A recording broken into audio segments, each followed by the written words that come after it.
So we got old Bane out. We're gonna work him in a round pen, do a little bit of groundwork, a little lunging. Things that people should do all the time, but they don't. They got away from it. He was real dusty. I wanted to clean him up, so rather than wash him off, let's take a brush, dump it in a water bucket. Works just like Grandma when she cleaned your face with a wash rag after you got done with lunch. It dries a lot quicker than getting him all wet. If I was to hose him off, rinse him off, but we'll do that when we're done. Or finished, because meat's done. We get finished. It's like I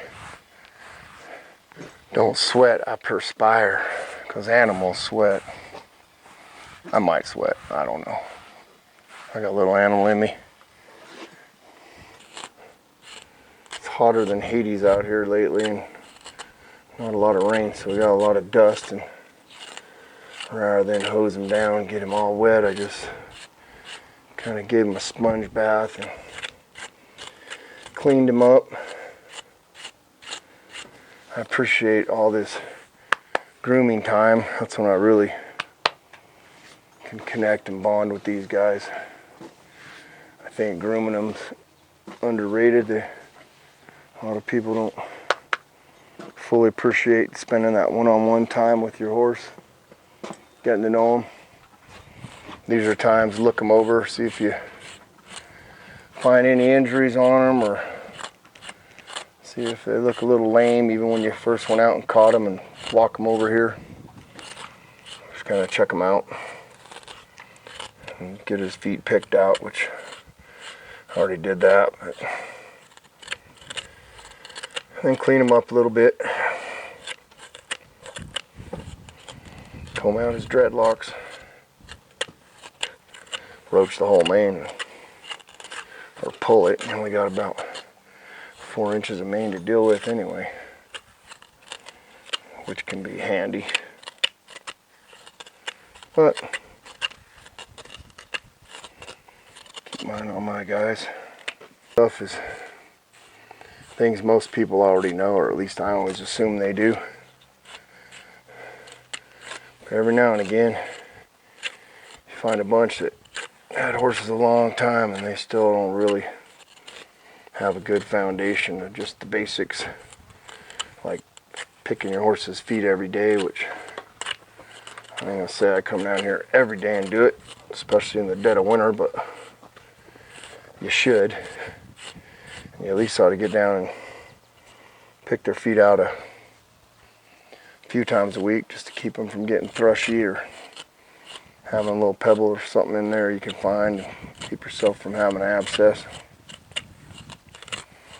And it gives you a minute to spend time with your horse and brush him and comb out his mane, tell him how wonderful he is. That way when you go in the round pen to work him, he acts a little nicer, or not, or some of them or not, because they're little Jeffrey Dahmers in a horse suit. Those are the ones that really get you wound up. Half these guys fall asleep while you're combing out their mane. If you don't know, you always want to start at the bottom, comb it out just like you do a girl's hair, so you don't get up in there and just start ripping mane out and big tangles. You're trying to drag all the way through it, so get down at the bottom with the kind of bigger teeth on these combs. Get out most of these bottom tangles and work my way up. I can flip it over to the smaller teeth and comb out whatever's left in there. And there's plenty of tricks if these are too bad. Some people say WD-40 you'll get them out. You can go grab some show sheen, or get your mane and tail shampoo and conditioner. If it's really bad, scissors work pretty good. better not let it get that bad. That's on you. And it's like going to bed when you were a kid with bubble gum in your mouth. You wake up with it all through your hair. Uh-oh. If you're lucky, they try peanut butter and get it out. Otherwise, scissors. Razor. So he looks good. Everybody's different on tails. Round pen, getting some work done on him. Get him kind of hustling back. You don't want him to step all over his tail. Pull it out. And one useful tip is don't do this right after you've washed them and it's still real wet. Because what you think you're cutting off that much, you end up cutting off that much, and you're like, uh-oh. And you got him trimmed up to his hocks.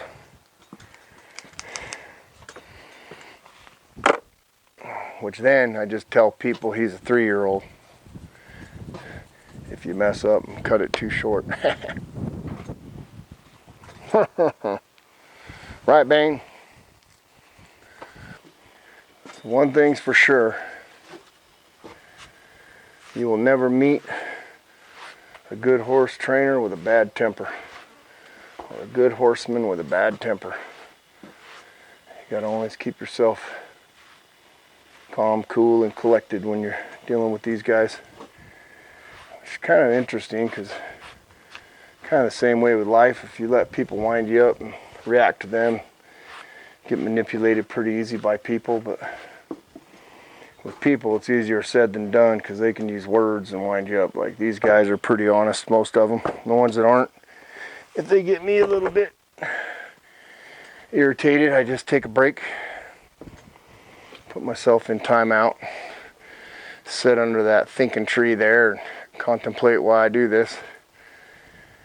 Then I get it all back and we go back out and we go to work at it again.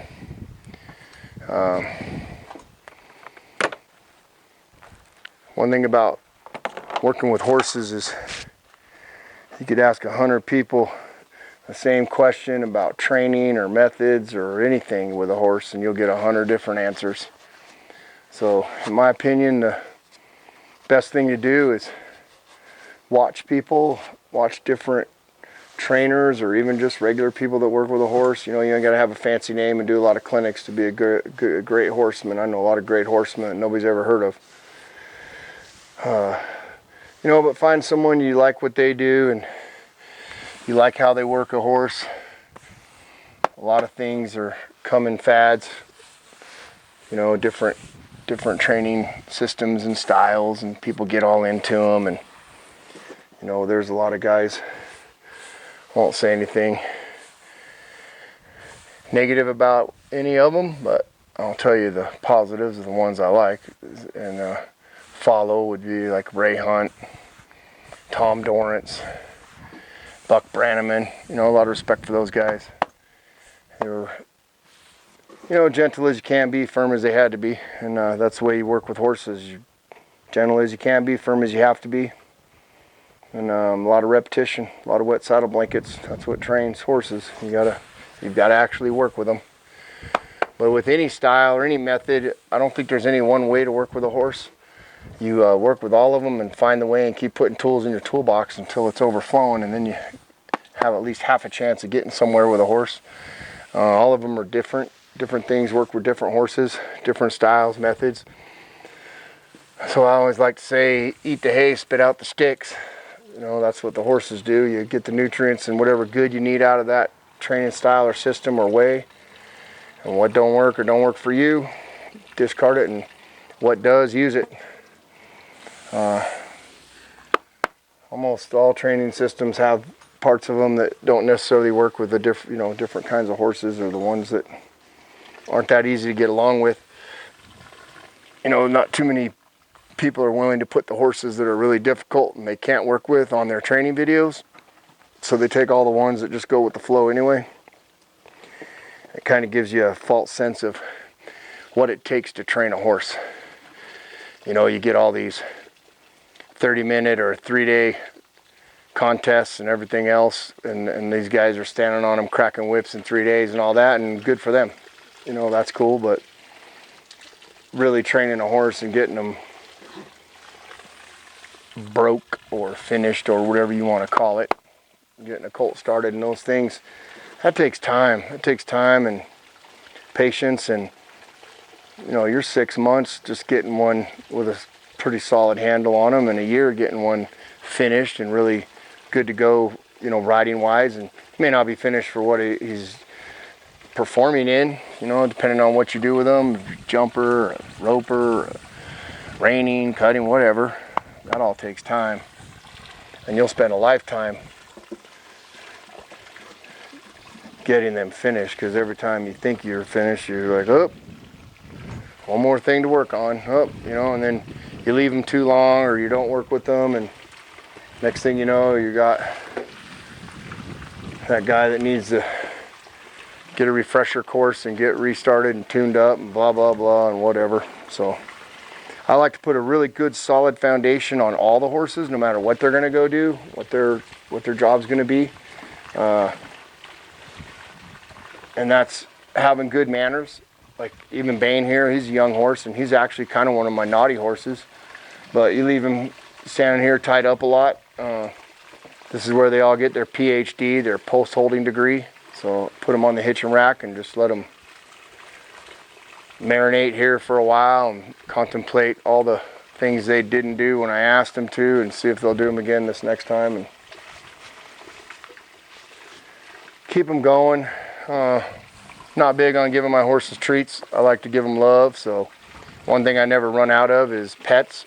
I can run out of a treat, but I can't run out of pets unless it keeps them going.